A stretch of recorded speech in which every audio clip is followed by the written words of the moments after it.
మళ్ళీ కిందికి వదిలిపెట్టి కల్పన చేయడమే కాక మొదటిసారి ఫౌండేషన్ వేసినప్పుడు చేవెళ్ళ సెంటిమెంట్తో రాజశేఖర రెడ్డి గారు అక్కడే వేశారు అధ్యక్ష. చాలా సంతోషపడ్డాను అధ్యక్ష. ఎందుకంటే ఆ ప్రాంతంలో సాగునీరు వస్తే ఆ ప్రాంతం రైతులకు మేలు జరుగుతుంది. ఒకసారి 111 జీవో గుదిబండగా ఉంది, బోర్లు వేసుకొనివ్వరు, చెక్ డ్యామ్లు కట్టుకొనివ్వరు. కనీసం ఈ ప్రాజెక్ట్ ద్వారా వస్తేనన్నా ఆ ప్రాంతం బాగుపడుతుందని సంతోషపడ్డాం అధ్యక్ష. అది వికారాబాద్ కావచ్చు, పరిగి కావచ్చు, చేవెళ్ళ కావచ్చు, సంతోషం అనిపించింది. అక్కడే కాదు అధ్యక్ష, మొదట్లో ఫౌండేషన్ వేసిన దగ్గర కూడా ఆ రోజు నేను కరీంనగర్ ఇన్ఛార్జ్గా అక్కడ కూడా వెళ్ళి అక్కడ కూడా ఉన్నాను అధ్యక్ష. చాలా సంబరం అనిపించింది.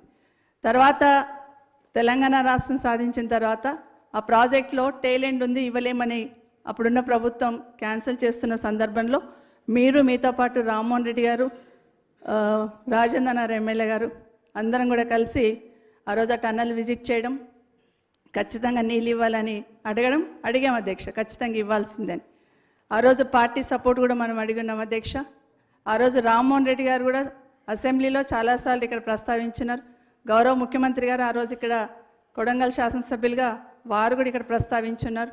కానీ ఆ రోజు క్యాన్సిల్ అయిన తర్వాత పాలమూరు రంగారెడ్డి నుండి ఈ ప్రాంతానికి నీళ్లు దగ్గరలో ఉంటుంది ఇస్తామని చెప్పినప్పుడు రామ్మోహన్ రెడ్డి గారు అసెంబ్లీలో మాట్లాడిన తర్వాత మళ్ళీ ఆ రోజు గౌరవ ముఖ్యమంత్రి కేసీఆర్ గారు, ఆ రోజున్న గౌరవ ముఖ్యమంత్రి గారు రామ్మోహన్ రెడ్డి గారితో కూడా మాట్లాడి అక్కడ నుండి అయితే దగ్గర ఉంటుంది, దగ్గర నుండి తీసుకోవచ్చు, రిజర్వాయర్స్ అక్కడ కట్టవచ్చు అని మాట్లాడుతున్న సందర్భంలో ఆ రోజు ప్రభుత్వం తీసుకున్న నిర్ణయాన్ని అందరు కూడా ఇక్కడున్న అసెంబ్లీలో ఉన్న గౌరవ శాసనసభ్యులు, ఆ రోజు రామ్మోహన్ రెడ్డి గారు కావచ్చు, గౌరవ ముఖ్యమంత్రి గారు కూడా ఇక్కడే ఉన్నారు అధ్యక్ష, రేవంత్ రెడ్డి గారు కూడా ఇక్కడే ఉన్నారు అధ్యక్ష.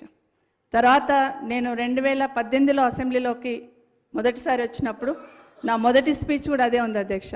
మొదటిగా నేను కేసీఆర్ గారిని, గౌరవ ముఖ్యమంత్రి గారు, ఆ రోజున ముఖ్యమంత్రి గారిని, కాళేశ్వరం కట్టినట్టే పాలమూరు రంగారెడ్డి కూడా చాలా స్పీడ్గా కట్టండి, మా చేవెళ్ళ, మా వికారాబాద్, మా ప్రాంతం అంతా ఎడారిలాగా ఉంటుంది, అదంత స్పీడ్గా చేస్తారు, ఇది కూడా అంతే స్పీడ్గా చెయ్యండి అని ఆ రోజు అడిగిన సందర్భంలో మొదటిగా అదే అడిగాను అధ్యక్ష.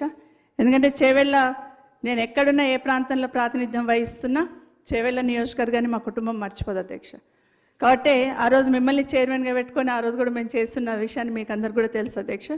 ఆ రోజు ముఖ్యమంత్రి గారు కేసీఆర్ గారు ఆ రోజు ఒక మాట చెప్పారు అధ్యక్ష, తప్పకుండా పూర్తి చేసుకుంటాం, కొన్ని లీగల్గా హార్డిల్స్ ఉన్నాయి, చేవెళ్ళ, వికారాబాద్, తాండూర్, పరిగి ఆ ప్రాంతానికి నీళ్లు తీసుకురావాలి, తప్పకుండా చేస్తామన్న దాంట్లో భాగంగా ఈరోజు రిజర్వాయర్స్ కంప్లీట్ అయినాయి.